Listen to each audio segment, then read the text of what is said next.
Welcome to this week's episode of Diary of a Ghost Hunter. We've got so much to talk about that I can't even remember what it is, but I do know that I have to talk about batteries. Stay with us and we'll tell you all about it.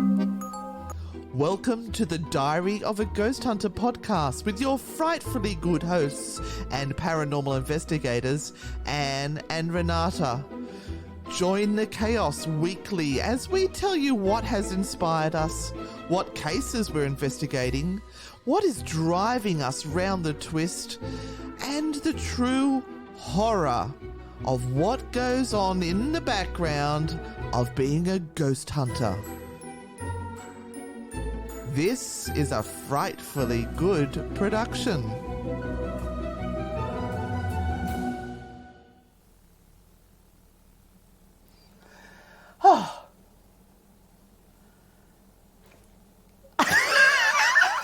Don't you normally throw to the next part? You stuffed her with the batteries thing, Ed. Threw you, did I? Batteries, you get all excited. Yeah. Oh, well, welcome, everyone. Oh, These God. are the faces of investigators that did an all-night investigation on Saturday night. So brains are still a little frazzled, but by God, it was great. We had a good time. Yes. Yes, we had a wonderful group. They were really engaged. We let the volunteers organise special investigations. Yes, we actually experiments. gave them the opportunity to think of things that they would like to do, and we just put it out to the group who would like to do some sort of experiment for the all-nighter, and we had 3 lots put up their hands, so we threw it to them and said, go for it. Yep. And by all reports, they did a fabulous job. Yep, absolutely.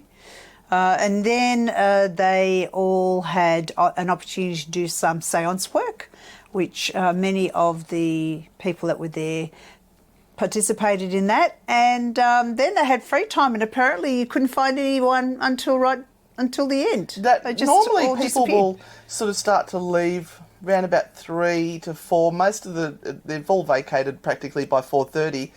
Not last Saturday night. They were there till the wee hours of the morning, and I think the last person left at 5 to 6. The experience finished at 6 o'clock, and they were having too much of a good time. Yeah. That's a sign of the people we've got that work with us, our team, that they just kept working till they were ready to drop. Yes.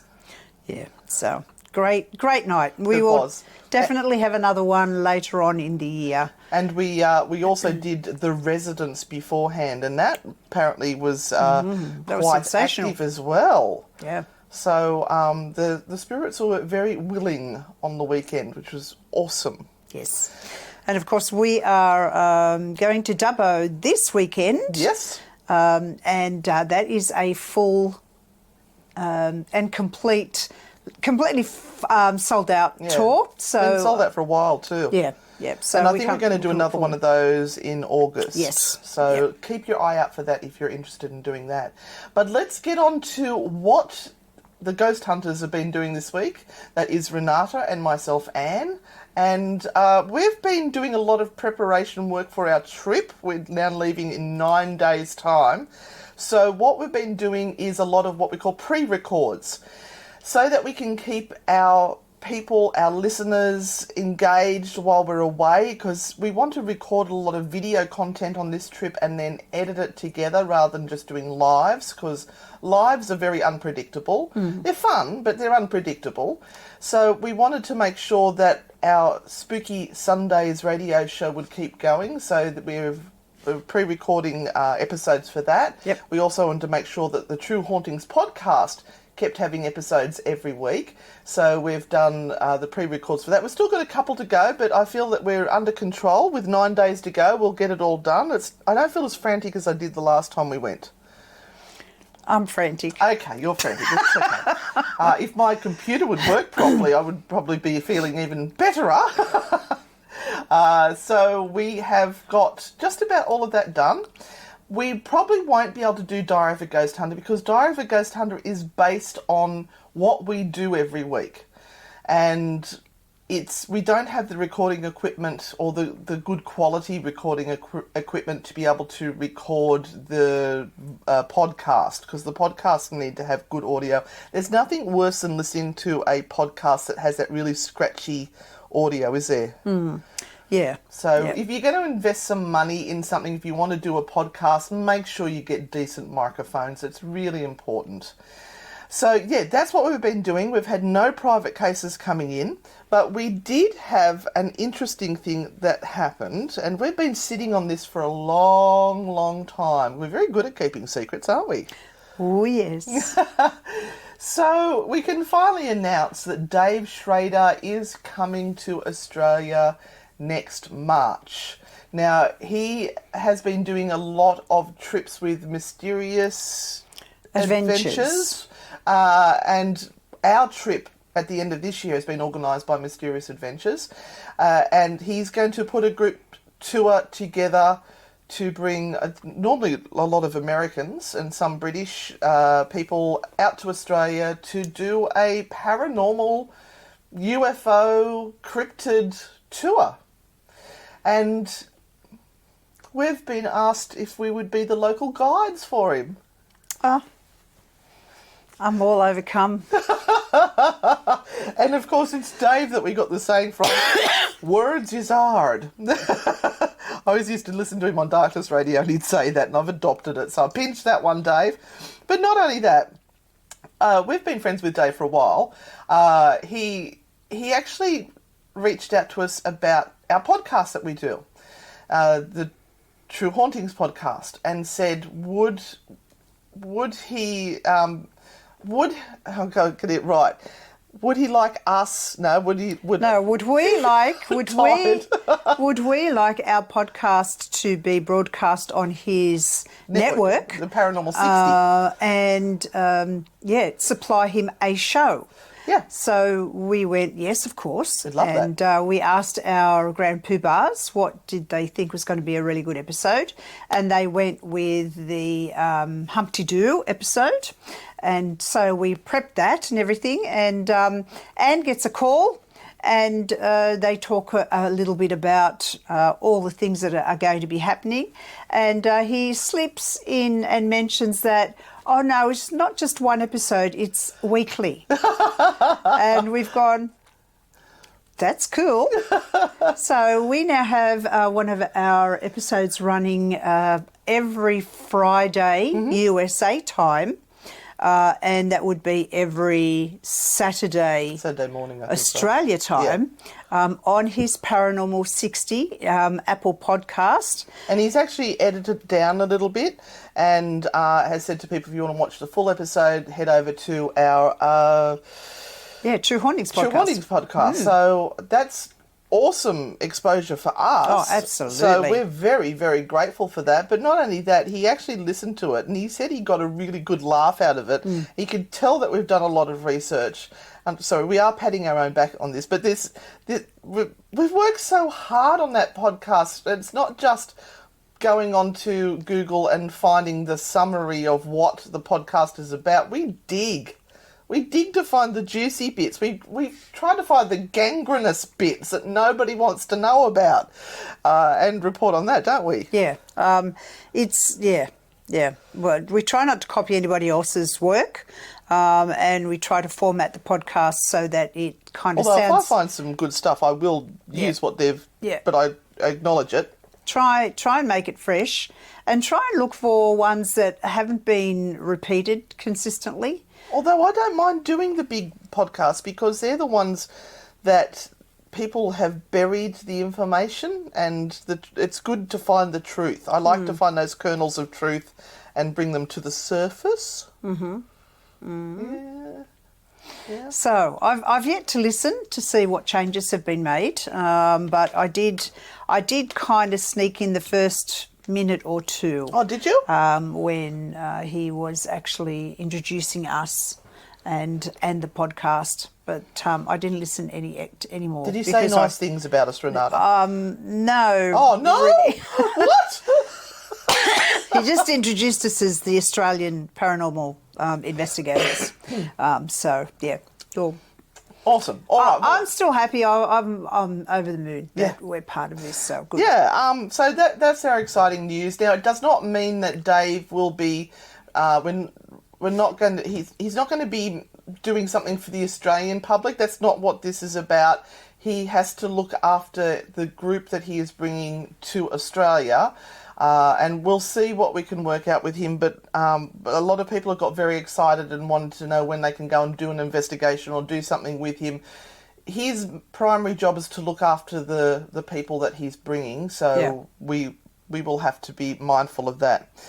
Right. Okay, what else is there? Have you packed your bag? No. The bag's out. No. Haven't really packed it. I'm hoping to talk to you about that after we do this. So, yeah. Right. Now, one of the things I wanted to talk to you about as a paranormal investigator, and also Oz Paratech that sells the paranormal equipment, is that quite often I'll get people that will message me and say, oh, the gear doesn't work, I've tried this and that and something else and it's just not working. And I'll say to them, so have you got a new battery? And, oh yeah, brand new battery. And I'll say, is it a good quality battery? And they, what do you mean? I said, well, if you've just got them like the cheap ones from Woolies or Coles or the ones from the hot dollar shops or things like that, batteries aren't all the same. You have to make sure that you get a really good quality battery, because some of this gear draws a lot of power to be able to work, and some of those cheaper batteries just can't get the juice up that is needed to get this gear going. So just check with your batteries that firstly, when you're using paranormal equipment, that you've got a good quality battery. If you're going to use rechargeable, make sure that they are fully recharged, and remember that they tend to lose their capacity over a while. And the use by date. Make sure that they are still within the use by date, because they just won't power the equipment the way it's meant to be. But it's good now that a lot of this stuff is rechargeable, the plug-in USB, and you can walk around with a battery pack, like you charge your phone off a battery pack, and you can power up the cameras and it will last as long as that battery will last. So yeah, that's my tip for the batteries this week. You got a new piece of gear as well that we used for the very first time on Saturday night. Yes, we have finally got out the Tracer. Now, the Tracer is a piece of paranormal equipment that has been developed by Ghost Stop, and you can order either a one-piece, one length, or you can order a two-piece length. Now, you buy the unit in the middle. What I might do is I'll try and just find it quickly. Do you want to explain to people how it worked while I find it? So you can do multiple extensions. So this can be as long or as short as you want it to be. But the idea is to have a unit and a length of a light strip on one side and a lighting strip on the other side, to which you then can connect another unit and another lighting strip. And you turn it all on and you lay it down flat. And what happens is that when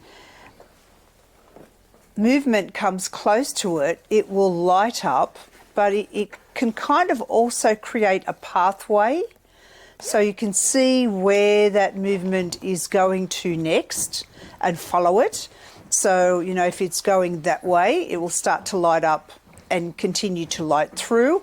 If it just hits one particular spot, that little particular spot will light up with lights. So this is kind of a movement thing rather than an EMF thing. So it's not like the other one that we use. The tripwire. The tripwire. It's very, very different to the tripwire. And we did a fair bit of testing on Saturday night with it. It's really awesome. So for those who are listening on the podcast, you'll have to come over and have a look at the YouTube video. But it's a small black unit that looks almost like an anvil. And at the top we have two holes. And they are the sensors.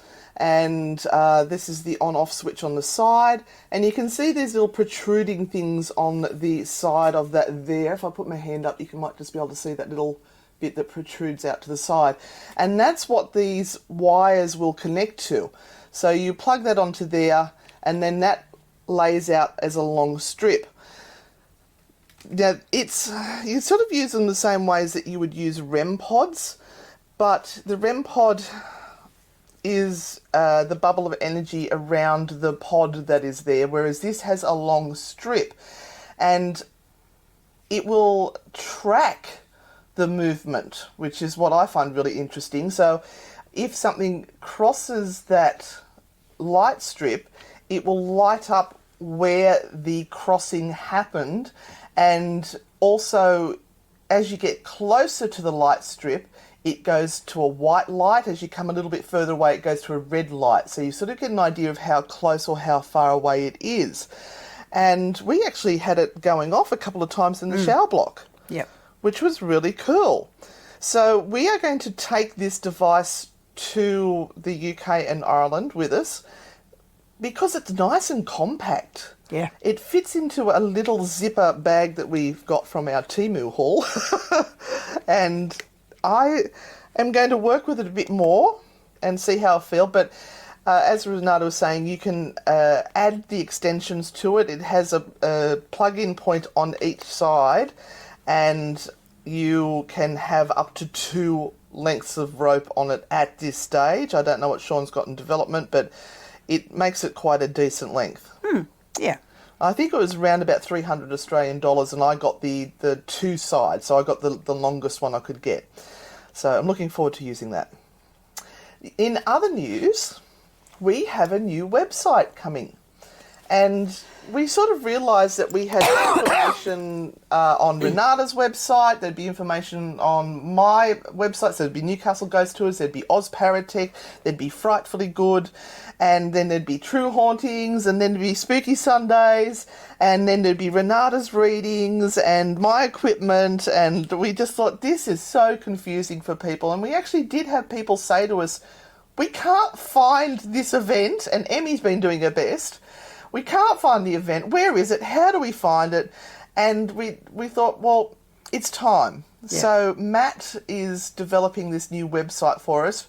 But the other good thing is, which you're all going to go, yay, finally, is we're going to get our merch back online. And it is that jacket, Renata, that jacket with the red lining. Yeah, it's going to be nice. Oh, I love it.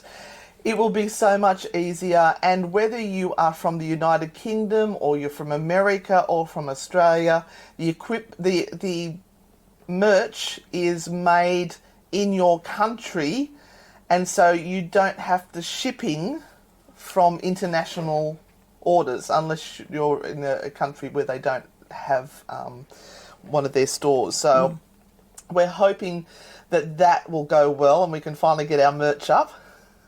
Yeah, it's going to be good. Yes, and things will be easy to find. So if you can't go directly to our web pages, it will all be on that one page, and it's literally just going to be one click away, which is going to be so much easier for people to find. Yes, we are doing a whole lot of things because that's what we like to do. We like to have our... we like to spread ourselves thin. A variety of things available for everyone, but it does mean that it will just help you be able to find the things that you want in one spot rather than going all over the place. So, it's going to be really good. You've had some readings on this week. Have there been any themes coming through? Because this is something we've also found when we do our tarot shows or we do our tarot night, and then Renata will also chime in, and there seems to be a theme, doesn't there? Has there been a theme in the last week or so for readings? The theme at the moment is that everyone is still trying to get over the last few years. There have been a lot of changes, and people aren't comfortable with the changes that have had to occur, and they're a little bit lost. Yeah. Still just a little bit lost and not feeling really grounded in what they thought was their reality. because we all kind of create a particular reality that we believe, that we live in, and when things get shaken up, we have to change the story. And people aren't liking that at the moment. They want things to go back to the way they were, and they can't. They can't. And It's a different world we live in now. They're having a lot of difficulty with that. Yeah. So, yeah, just because the main part of it is more or less over, there's still a lot going on for people. People are still getting quite unwell and quite sick. As I've seen so many people lately testing positive for COVID. So it's certainly something that's going to be around for a while. We're trying to get back to normal, or as normal as can be. I mean, we are travelling, so we decided that we can't really wait any longer, or don't want to wait any longer. No, we can't wait. We are going, and so... So that basically brings us to the end of this week's podcast. I apologise profusely we didn't get one out last week. Renata's been unwell, I've been unwell, and with the pre-records and things we've been trying to do, we just hit overwhelm, and we said something's got to give, so it ended up being that. We tried to postpone it a day, but it wasn't enough. So apologies that we didn't get one out last week. We will try to get one out next week, but as we get closer to our fly-out date, it may get difficult again and something has to give. So if there's none next week, I apologise, but then we will definitely be taking a break for 3 weeks while we're away. We're back in Australia on the 9th of June, and then we will resume our normal activities from then on. Mm-hmm. But please know we have all these shows for you on all of our other media, so enjoy. Yeah, and pardon me, watch us on YouTube, because while we are away, we will be recording heaps to go on YouTube. So please, if you're looking for us, we're going to be there. Yeah, we'll try to do some lives every now and then, but it's not going to be about the lives this time. As I said, it's too unpredictable. It's going to be recorded and then edited up by Cousin Steve and put up for your convenience. In the meantime, watch our last year UK trip, which is still going up, and we'll have some more content there for you as soon as we can. Everyone, bye for now. Bye.